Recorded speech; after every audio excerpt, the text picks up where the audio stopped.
اس حوالے سے مزید تفصیلات جانیں گے بلال فیروز سے۔ جی بلال فیروز۔ جی بالکل، گزشتہ ایک ہفتے کے دوران جو ہے آج کوئٹہ میں جو ہے یہ تیسرا واقعہ پیش آیا ہے جو کہ گیس لیکیج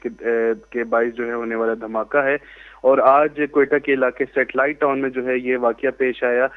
سیٹلائٹ ٹاؤن میں جو ہے بلاک 5 میں کالونی کے ایک گھر میں جو ہے یہ واقعہ پیش آیا، جس کے نتیجے میں جو ہے میاں بیوی اور دو بچے جو ہے جھلس کر زخمی ہو چکے ہیں۔ بچوں کی عمر جو ہے وہ 6 ماہ اور 2.5 سال بتائی جا رہی ہے،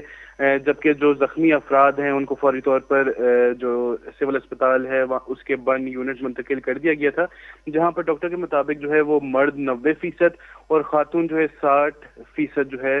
جھلس کر زخمی ہو چکی ہے۔ دھماکے سے کمرے کی چھت بھی گر گئی تھی، اور اسی صورتحال کے مطابق اب جو ہے جو زخمی افراد ہیں ان کو طبی امداد دی جا رہی ہے اور کوشش کی جا رہی ہے کہ ان کی جان بچائی جا سکے۔